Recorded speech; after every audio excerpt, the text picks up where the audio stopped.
When people see us, they see just kids. But they forget we're the future, fast approaching. We're the ones reaching for the stars, Mars, and the moons. We're the ones dreaming big, because we're free to do so. We're like those who came before us, inspired by the 45 words that take 15 seconds to recite. The First Amendment, 5 freedoms, religion, speech, press, assembly, petition. That without them, we'd become not a silent generation, but the silenced. And for us to do anything, be anyone, be believers in good, chasers of change, seekers of truth, teachers of tomorrow, ourselves. We must go forth into the unknown, knowing only one thing is certain, that the era of us has already begun. That our freedoms of gathering together, of speaking up, of writing down, of beliefs, always remain free. For me, for you, for humankind, for good. The First Amendment. Learn more at freedomforum.org. Good evening. Please welcome to the stage Freedom Forum Chair and CEO, Jan Newharth.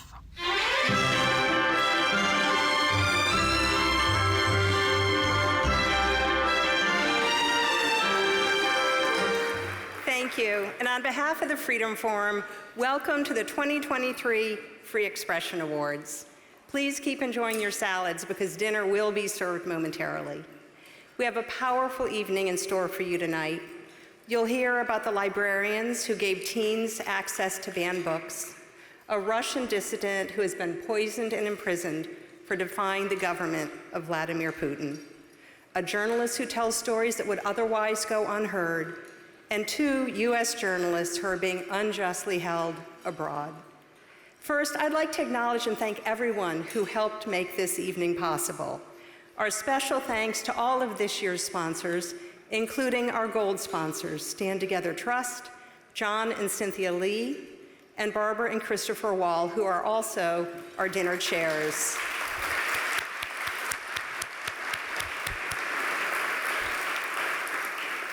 Thank you to our honorary host and steering committees and to our Freedom Forum trustees.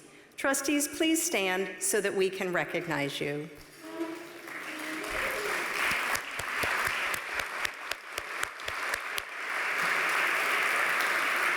Trustees with us tonight include Jim Abbott, Lucy Douglas, Brent Jones, Jack Kirschenbaum, Josh Kirschenbaum, Malcolm Kirschenbaum, John Lee, Danny Newharth-Koish, Peter Pritchard, Orage Quarles, and Barbara Wall.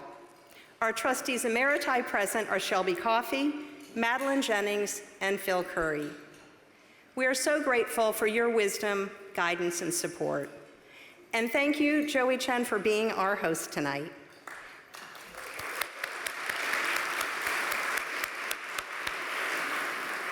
And thanks to our dedicated and talented staff who have worked tirelessly to produce this year's Free Expression Awards.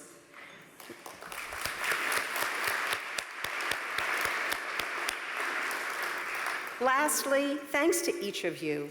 Look around this room and you'll see people of many different backgrounds and beliefs with varied voices and views. Yet you're all here because you each deeply value the First Amendment and freedom of expression. For 7 years, it has been the Freedom Forum's privilege to showcase through our Free Expression Awards the stories of people who have put these freedoms into practice. Tonight, we come together to honor heroes who have championed free expression and taken personal and professional risks to safeguard those rights for others.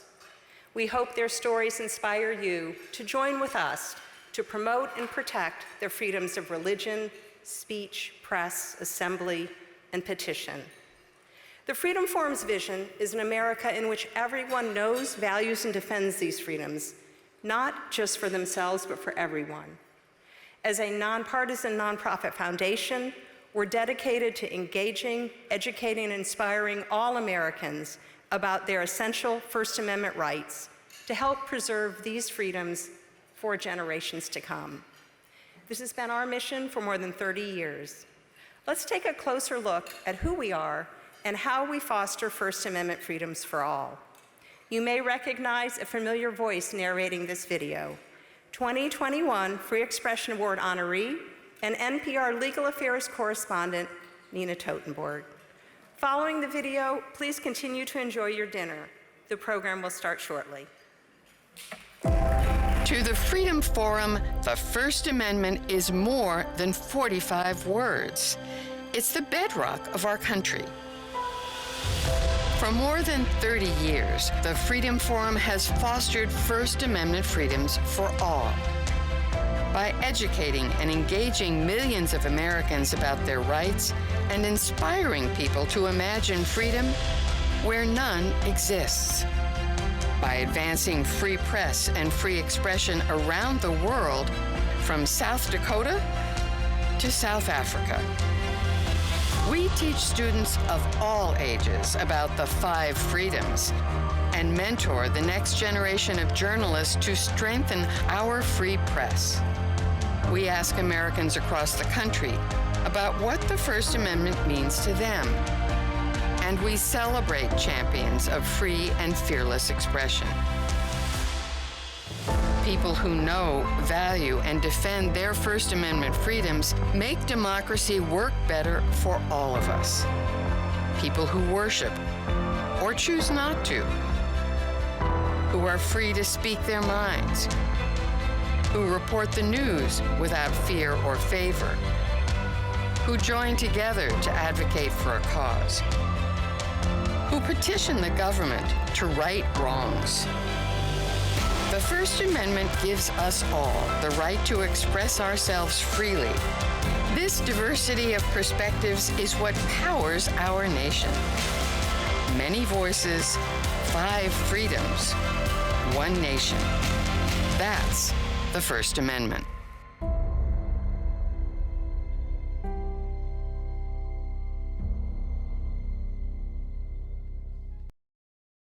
Good evening, everyone. Welcome, welcome to the Freedom Forum's Free Expression Awards, and that was a great expression. I want to give our thanks to the sons of Maestro. I also want to say I met the dads of the sons, the dad of the sons of Maestro backstage. You're right, sir. You have some extraordinary sons. They are amazing. So thank you to them for really starting us off with a good sense of inspiration. And in fact, the conversation tonight is about freedom. And so it was so appropriate for them to play that song for us. We're really appreciative of that. Celebrating freedom is indeed why we are here tonight, right? And we thank you for sharing our commitment to that. Because all around the world, we do know that under repressive regimes, protesters are put to death, journalists are killed or jailed just for doing their job, to silence their work. And those who speak truth to power are threatened and imprisoned. Even here in this country, where First Amendment freedoms do offer protection, journalists clearly face risks. We're seeing a lot of that. Last year, the Las Vegas Review-Journal reporter Jeff German was targeted and killed for his stories about local corruption out there in Vegas. He was one of 40 journalists around the world who died last year in pursuit of doing the news, just doing their jobs. Earlier this year, a TV reporter, Dylan Lyons, was shot and killed while he was down in Orlando covering a crime scene there. And worldwide, more than 360 journalists were imprisoned by late 2022 when the Committee to Protect Journalists, which of course does such great work, took its annual census. In fact, the number of journalists in detainment was the highest ever recorded in the 30 years that CPJ has been counting. We think of all of those imprisoned journalists, and we take time to honor 2 of them tonight. We will also honor an opposition leader and anti-corruption activist who is being unjustly held in a maximum security prison in Russia. You'll hear his story. This is his 871st day behind bars. Think about that. In our country, some institutions are taking very courageous stands against censorship as book bans sweep so many communities in the nation. The heroes of free expression that we recognize tonight have stood up to injustice, have defied oppression to protect the freedom of expression for all of us, and their courage awes and inspires us. We welcome you to be inspired by the stories you'll hear tonight, and to share, because I know you're all social media mavens, to share, right? I know there are many social media mavens in this room. To share on your social platforms. The hashtag is FreeExpression23. That's hashtag FreeExpression23. You can also tag the Freedom Forum at First for All. The first is a one, First for All. That's on Instagram and Twitter. And now we want to begin with tonight's first award. As we mentioned, in communities all across the United States, officials are unilaterally banning books at record rates. They are emptying out public and school library shelves and silencing authors and readers alike. You may have seen this in your own communities. The American Library Association and PEN America report that many challenged books feature characters of color or people who are LGBTQ+. Books which address racism, sexuality, and gender identity have sometimes been taken off, removed without any input, without any recourse for the young readers who are supposedly affected or for their families. The First Amendment protects the rights of students, of parents, of professionals, and communities to access information and to participate fully in discussions and decisions about books. And it does prohibit the government, including those public schools and public libraries, from treating books differently based on the ideas they express or the viewpoints of their authors. This is a premise of the First Amendment. Librarians, in their turn, recognize the power of a story to help readers consider different views and encounter new perspectives and feel that they belong. So our first honorees, the Brooklyn Public Library, which stepped up to counter this trend of censorship and to ensure that more people can actually access more books. The library's efforts include interesting programs to provide books to immigrants, people who are unhoused, and families experiencing incarceration. Its Books Unbanned program has helped more than 6,000 young people from all 50 states and here in DC access books, including materials that have been challenged or removed. And just as important, the Books Unbanned team listened to teenagers' stories of how censorship has affected them directly and empowers them to use their First Amendment freedoms of speech, assembly, and petition to advocate for their own views on book access. We want to hear more. Let's learn more about the Brooklyn Public Library's courageous support of free expression. Joining us to accept the Free Expression Award for the Brooklyn Public Library are the President and CEO, Linda E. Johnson, and the Chief Librarian, Nick Higgins.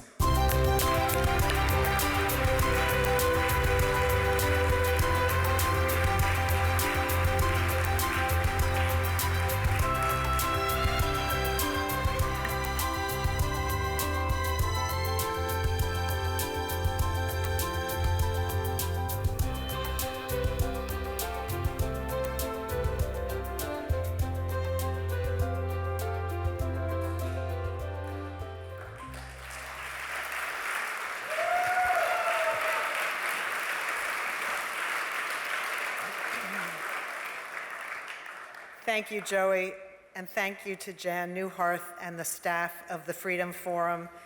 We are deeply honored to be accepting this award on behalf of Brooklyn Public Library, and especially touched to be recognized along with those who so passionately defend freedom of speech, even putting their lives at risk.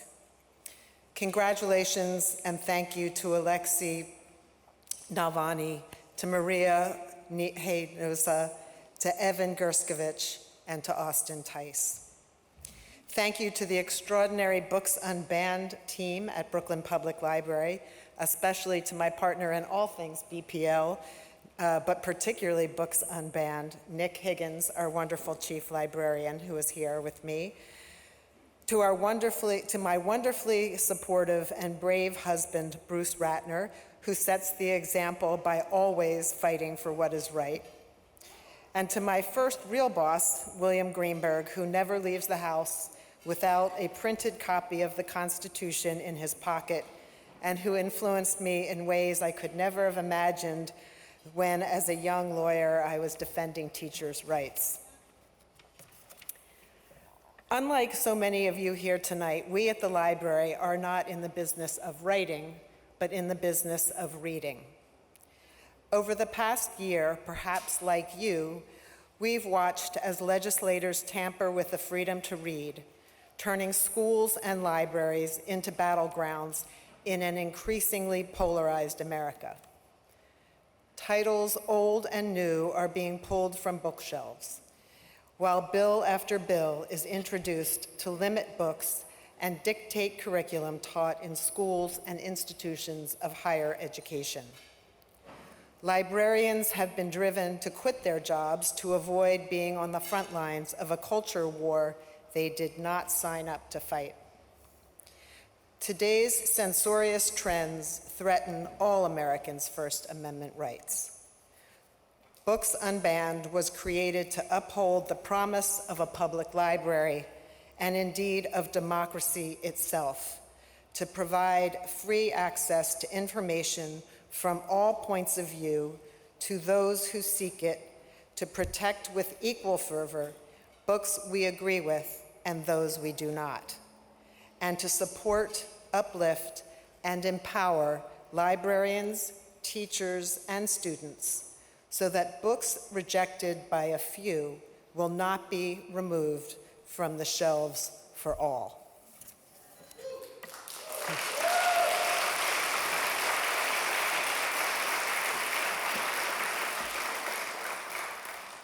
Housed in our branches is the information, knowledge, and stories that serve as catalysts for new dreams and visions of the future.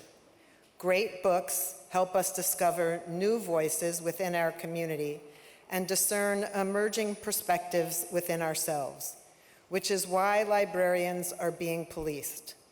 It is hard to imagine that today there is a perception that telling Black and brown stories, sharing queer experiences, or giving young people the tools to write an expansive, inclusive next chapter of history is dangerous.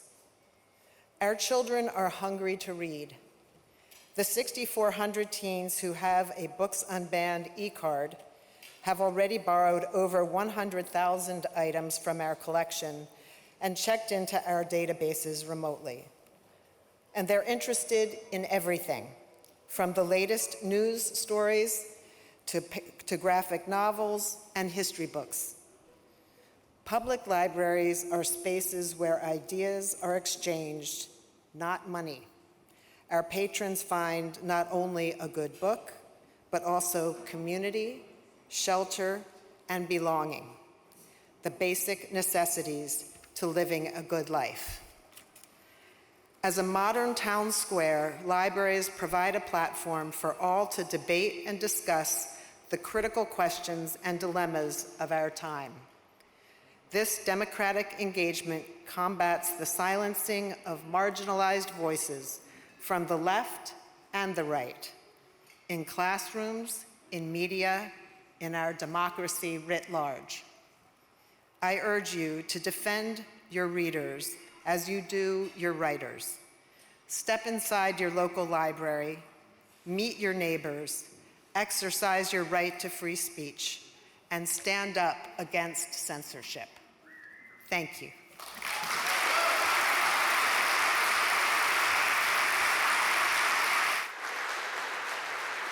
Alexei Navalny exemplifies free expression in the face of growing authoritarianism. As an opposition candidate and an anti-corruption activist in Russia, he has faced criminal charges, assassination attempts, imprisonment, and of course the brutal treatment of authorities. Since his current prison term began in January of 2021, the regime has cracked down even more on any criticism or independent reporting that differs from the official accounts or the propaganda. The penalties for violating these laws have dramatically increased since Russia's invasion of Ukraine in early 22. Internet censors have blocked independent news agencies. Thousands of protesters have been sent to prison. Another example, opposition politician and Washington Post opinions contributor Vladimir Kara-Murza was sentenced in April to 25 years in prison, charged with treason for speaking out. Navalny, speaking from prison himself, called this unlawful and shameless. Navalny keeps speaking out in spite of such limits on free expression for nearly 2 decades of his life, repeatedly putting his own health, his own safety, and his own freedom at risk. To accept the Free Expression Award on behalf of Alexei Navalny is his Chief of Staff, Leonid Volkov.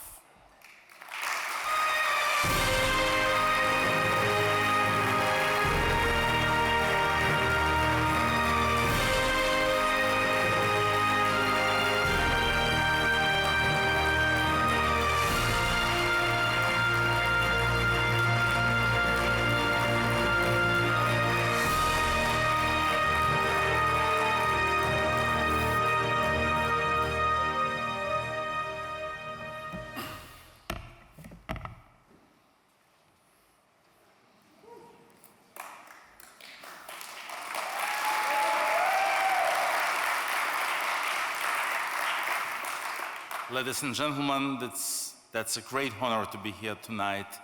Thank you, Joe. Thanks, everyone, for acknowledging what Alexei Navalny has done and is doing right now while being imprisoned and tortured in prison. Let me put the current situation a little bit in a context. There was a popular joke in Soviet times. An American and a Soviet citizen argue about freedom.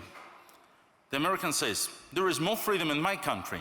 Here in the US, you can easily go to Washington, D.C.'s main square with a poster saying, the President of the United States is a fool. And nothing bad will happen to you. The Soviet guy replies, but there is also no problem to go to the Red Square in Moscow with a poster saying that the President of the United States is a fool. Well, after a short while, this is not a joke once again. Over 20,000 Russian citizens have been detained for anti-war protests in the last 15 months, since the onset of Russia's full-scale invasion in Ukraine of February 24th, 2022. And many of them just for the crime of calling the war, war, and not the special military operation, as Putin's ugly newspeak suggests. Not only street rallies, but even single words and colors were criminalized.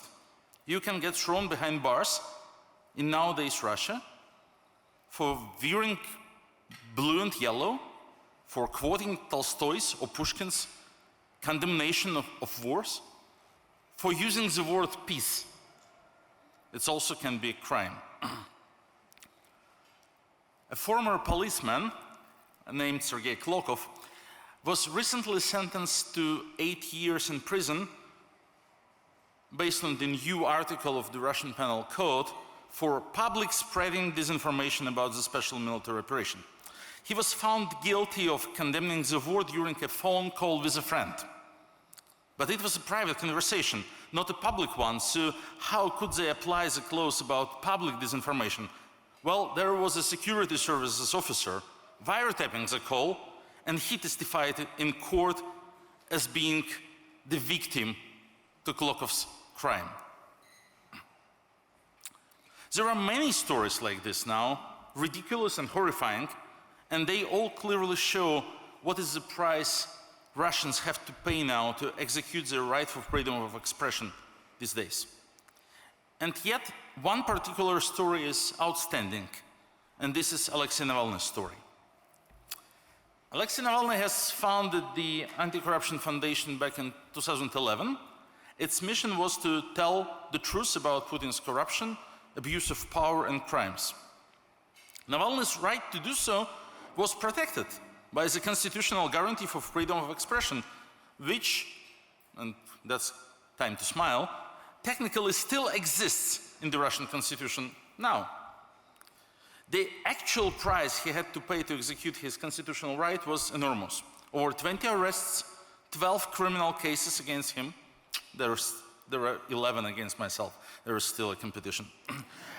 2 assassination attempts, conviction to 9 years in a maximum security prison, and a new trial, which started on June 6th, the day before yesterday, which will probably add 30 more years to his prison term. All of this because he called Putin a murderer, Putin's war a crime.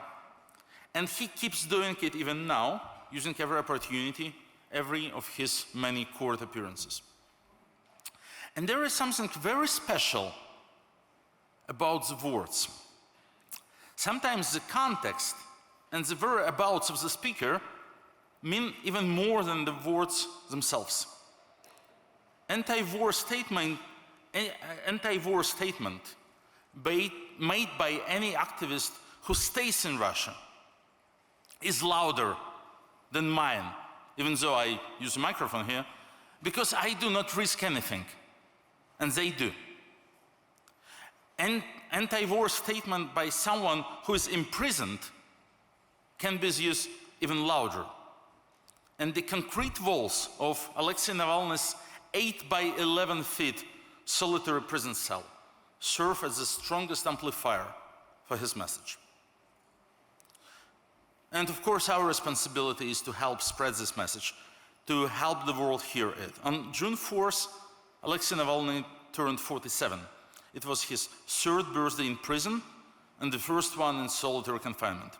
On this day, Russians took to streets in 145 cities in 50 countries all around the world to express their solidarity and support. And hundreds of brave people showed their support inside the country, despite enormous risks they were facing. Over 120 of them were arrested. None of them regretted it, though, because they stood for their values, and for Navalny's values, freedom of expression being one of the most important of them. So on behalf of Alexei Navalny and these brave people, I'm thankfully accepting this Freedom of Expression Award today. For them, freedom of expression is not a word, not just an obsolete constitutional provision, but something worth risking their life for. Thank you.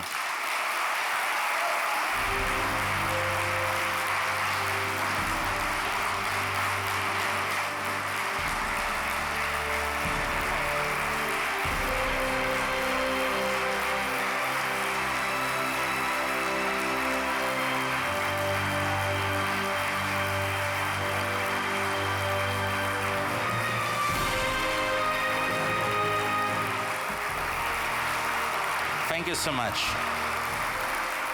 One more thing that adds very much to my motivation to keep fighting for Alexei's immediate and unconditional release is that when he is finally released, he will do all of this and get the applause he deserves.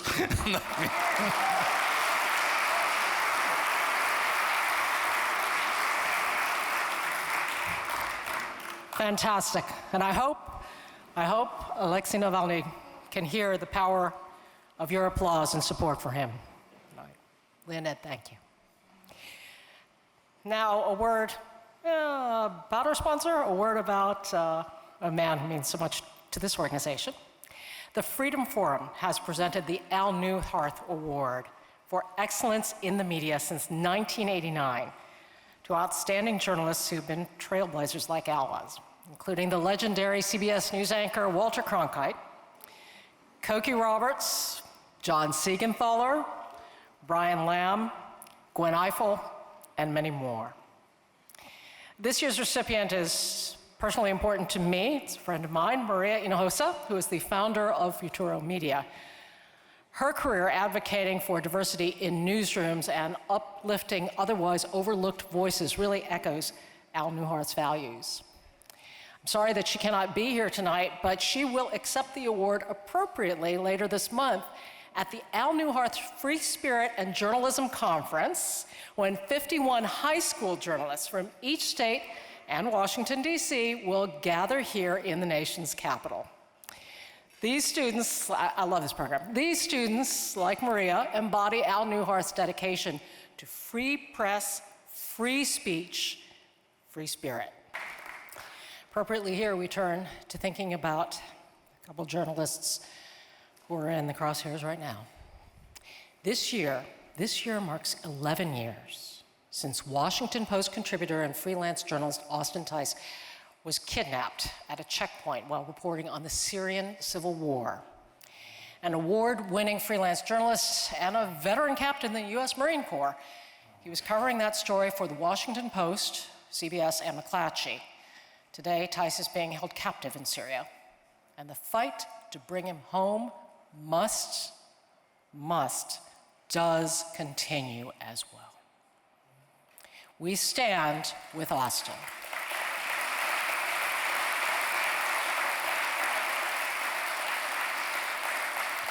And right now, as hopefully you've seen and followed in the news, the Wall Street Journal reporter Evan Gershkovich is in jail in Russia. He faces the possibility of up to 20 years in prison on espionage charges, which both the US government and the Wall Street Journal very strongly, very clearly, very emphatically deny.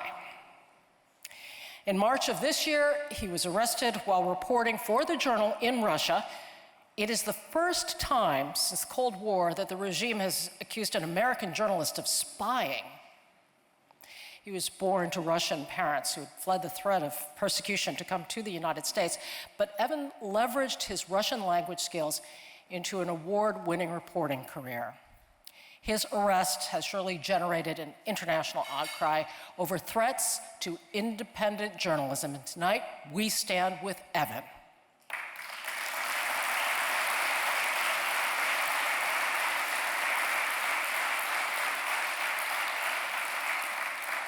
As we've been saying, Austin and Evan are among the far too many journalists who are currently imprisoned around the world for doing their jobs. The courageous work of these journalists is critical, and Evan and Austin's stories are very troubling reminders of the risks journalists face when reporting the news. To accept the Free Expression Award on behalf of Evan Gershkovich and Austin Tice, representing all the journalists who are currently jailed or unjustly being held around the world, is Paul Beckett from the Wall Street Journal. He's the Washington bureau chief, and Sally Busby, Washington Post executive editor.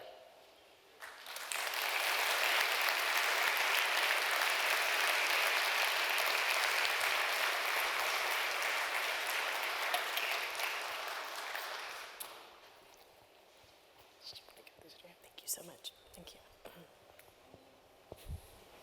Thank you. Take a photo. Okay. Don't you get in the middle? Yeah, you get in the middle. Okay. Oh, okay.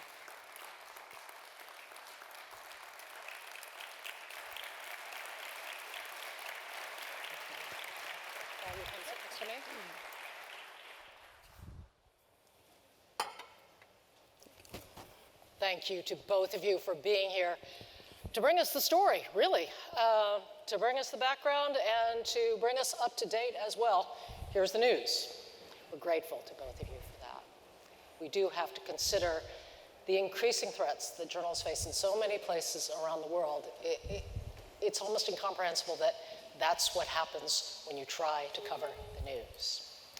As we said earlier, the Committee to Protect Journalists reported a record number of attacks on journalists jailed all around the world in the last year.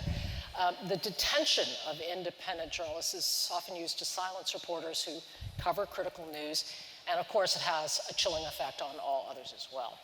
I want to talk, Paul, first, if you could bring us sort of the background on Evan's story. This is a guy who had great love for Russia. Yes, thank you. And first of all, thank you very much to the Freedom Forum for this award. On behalf of the Wall Street Journal, I have colleagues over here, but really on behalf of the Wall Street Journal, on behalf of Dow Jones, the support from groups like the Freedom Forum and from our colleagues in the press with whom we compete every day, it's been an incredibly unified response to this and a real silver lining in a otherwise bleak 71 days that we have Evan has been undergoing this, and we've been trying to get him back. He is a great young reporter. He's part of a generation of young Wall Street Journal reporters and young reporters on Russia who have a passion for the story, the kind of, as a boss, the passion that you would love to have in all of your reporters for that particular story. He is incredibly passionate about it, and he was incredibly good about writing it until he was wrongfully detained. So as the video said, he grew up in a Russian-speaking household. He was extremely well qualified for the job, and he wanted to go back to the land of his heritage to report for this audience on the vital story that is Russia, and we look forward to having him back. Then March 29. March 29th, he was reporting out in Yekaterinburg, a long way from Moscow, and he was nabbed by the security services on bogus charges, and he has since then been in a federal security services prison, a notorious federal security services prison in Moscow. I want to believe that you have hope, that you're optimistic, but it is certainly difficult, and it seems that the Russian government seems to be wanting to extend his stay, his inadvertent stay. Tell us what the circumstance is now. There has been an extension of the detention. Periodically, they re-up his detention, and he will face trial on these bogus charges. In Paul Whelan's case, of course, that's been a very long time, and there's similar charges, which is disgraceful. So we expected it could go on for quite some time. It's very hard for us to know how he's doing. The US Embassy has been denied access repeatedly. So we rely on his lawyers and his occasional court appearances. His parents were there for the last one, and I think that must have buoyed his spirits, and it certainly buoyed theirs, but it's heartwarming and heartbreaking in equal measure.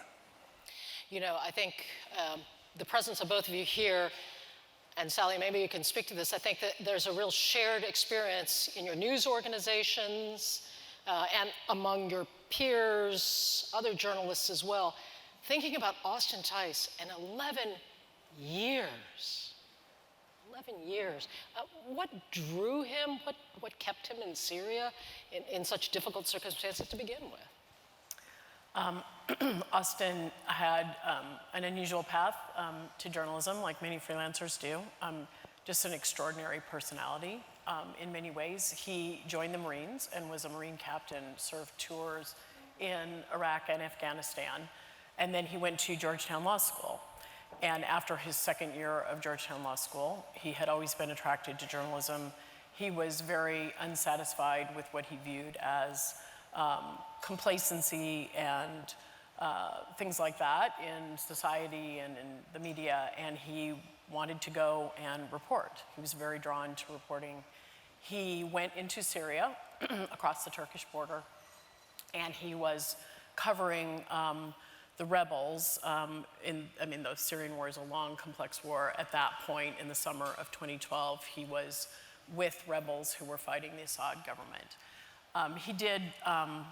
He did reporting for The Post. He did reporting for McClatchy. And it was very brave and courageous and intelligent reporting, very self-aware. He was often, he put himself into very challenging situations, including where there was conflict. And he was a beautiful writer, took photographs, and was very conscious of the dangers that he was taking, spoke about them in Facebook postings. He was about to leave the country and go to Lebanon, and he was detained at a checkpoint south of Damascus. And then a few weeks later, there was a video, very distressing video released that made clear that he was being held by armed individuals. And since that time, his parents have just waged this amazing, courageous campaign to keep attention focused on his disappearance and detention. There is strong belief that Austin Tice can be returned safely, whole, to his family, to his work? I mean, his parents, and of course, we and many advocates in the media have just consistently been pushing administrations. His parents have lobbied the Obama administration, the Trump administration, the Biden administration, just very consistently and with much support, obviously from us and from other advocates in the media, to just keep attention on this and to continually press the government to try to figure out, where he is and get him home. They believe, of course, that he is being held in Syria. That's the belief. We do not obviously have much clarity on the situation. But I think they and we are completely determined to try to keep attention focused on this. This is a very long time ago, but it is absolutely, we think, critical to keep attention on this and to try to ensure that every effort is made by the government to try to gain his release. Paul, Sally refers to this, the efforts of the government. I mean, clearly, this is a situation that both of these are situations that go beyond two men in horrific situations. Does our government do enough to stand for these individuals, to try to help them? It's very difficult to watch from out here and see, not a lot of information coming out, but are things happening that you can tell us about? Is there a sense that the government is standing for these folks? The government's been very responsive to our requests, and we do think it is taking it very seriously. It wouldn't surprise anybody to know that we would like them to do more every single day until Evan is back. I think that Austin's parents have, at times, expressed very clearly their disappointment at administrations. Deborah wrote an opinion piece recently where she noted that the president had pledged efforts to try to get Austin released. I think their focus is just continued and just persistent focus so that he can never be forgotten and that there are continual efforts to try to gain his release, find out the situation. So, why is this? I mean, we talk about record numbers of journalists being held. Why now? What is there something that has coalesced and led to this? Well, I think, obviously there's, the CPJ, as you noted, is obviously cataloging record numbers of journalists being detained worldwide. I think there's obviously a rise in authoritarian governments targeting. Obviously authoritarian governments have always targeted journalists, but I think we all see that there are more and more who are trying to suppress journalism, including Western journalists in their country. Obviously, the situation in Russia affects, it has suppressed in a large way, the ability to be on the ground in Russia and actually report on what's going on. There are a lot of countries where it is much harder for us to do on-the-ground reporting, and every news organization represented here is, struggling with trying to keep eyewitness reporting, keep on-the-ground reporting going. I think obviously, we're talking here about physical detention, but there is also so much online harassment and cyber stalking and terrible things going on.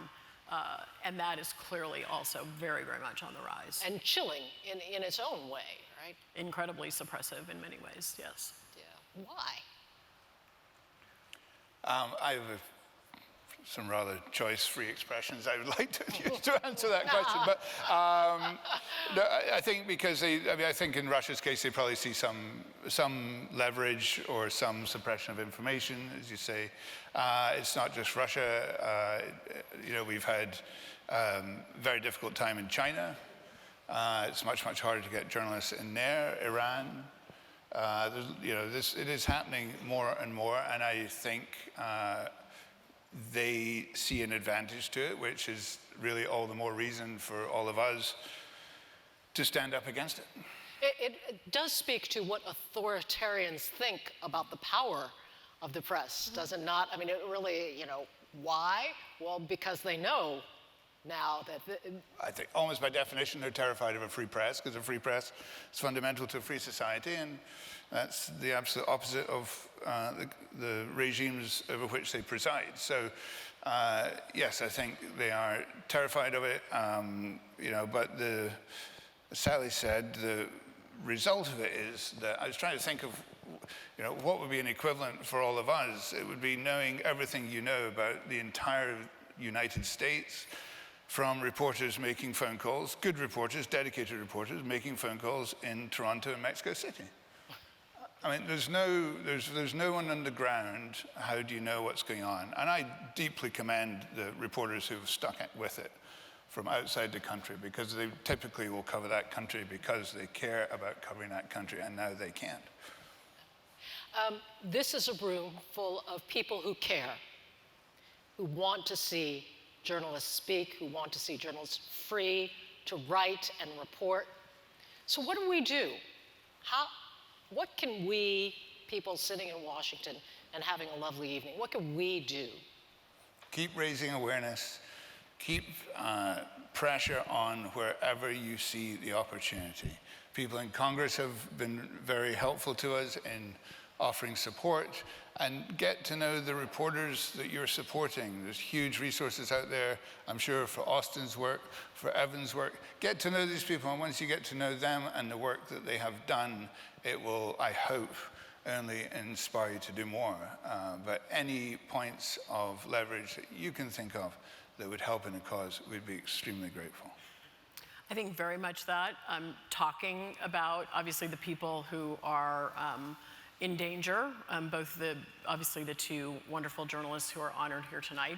There's so many people who are detained, obviously journalists from other countries, obviously people who are putting themselves in harm's way to do coverage from Ukraine to the West Bank, and just making sure that we're focused on that.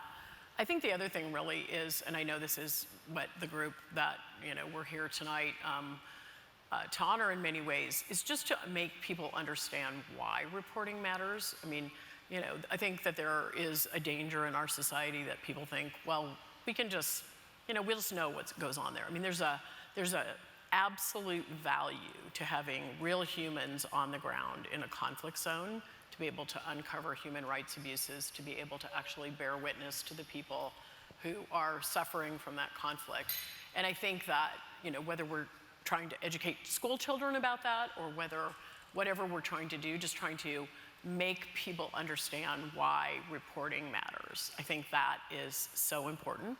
We all take that for granted, but I don't know that that's necessarily a value that everyone in the world actually understands. And that's just, to me, so critical going forward. Paul, why? Yeah.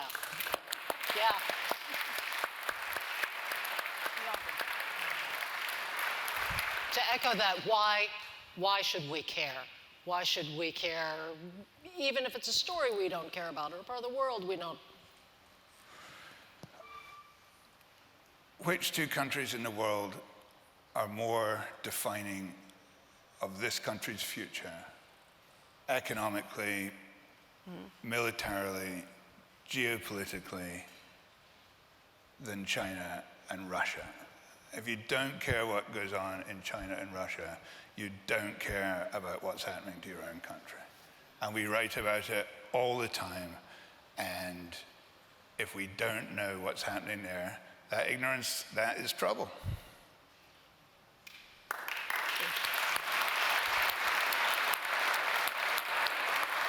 I know we could talk for hours about such things, and I appreciate Sally's rejoinder that we do focus on talking, right? And that we do keep the word out there, that we continue to have forums and discussions like this, because that is the way that we find the freedom for these individuals, and we continue to have freedom of expression for the rest of us. So we thank both of you for keeping the conversation Thank you, and thank all of you. Really.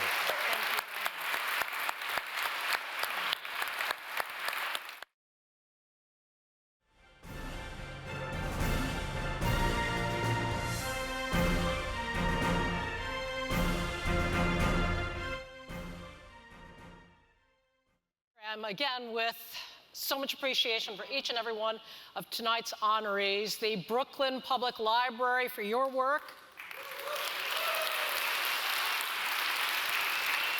Alexei Navalny, fighting to bring voice to Russia and Russians. Mariana Hossa, for her work to bring diverse voices in the community. And of course, Evan Gershkovich and Austin Tice. And all the journalists who continue to fight under whatever difficult circumstances they must do. We appreciate all of them for their acts of free expression and for support of all of our First Amendment freedoms. We want to thank also, before we wrap up this evening, the Sons of Maestro for tonight's inspiring sounds. Watch the space, because let me tell you, those guys will be back and you'll hear them in all kinds of places. Get out and support them early. Finally, to the Freedom Forum supporters who made this evening possible, the Stand Together Trust. Jan Newharth and Joseph Koich, John and Cynthia Lee, and our dinner chairs, Barbara and Christopher Wall. And thanks to every one of you for joining in the celebration of this evening and for supporting free expression and First Amendment freedoms for all. We do hope that those of you social media mavens will share your photos and the inspiration from tonight's program on your social platforms. Hashtag FreeExpression23 and tag the Freedom Forum at First for All. That's on Instagram and Twitter. You can also keep up with the Freedom Forum's ongoing work by following on social media. Oh, somebody's doing this already? You're online, right? Join the email list if you haven't already. I look every day and it's terrific. There's terrific information. You know, you're familiar with the front pages that we used to see at the museum. Those resources still exist. We also have those daily glimpses of newspapers around the country and around the world. And also, stand by, look to the Where America Stands survey. There's going to be an updated look at what Americans think about the First Amendment coming up next month. We all want to see that. And please save the date for September 9th. September 9th, 9/9, is when the Freedom Forum will host a First Amendment festival at the D.C. Wharf. It'll be filled with free, family-friendly First Amendment activities, and it took me all day to practice saying that. Interactive opportunities to put your freedoms into action. We'll have thought-provoking conversations and lots of live entertainment. And now, a little bit of opportunity to kick back, enjoy some sounds, and enjoy a dessert reception brought to us by our friends at PolicyLink. Also listening to DJ Peach spinning the tunes in the Palm Court. Please enjoy the evening.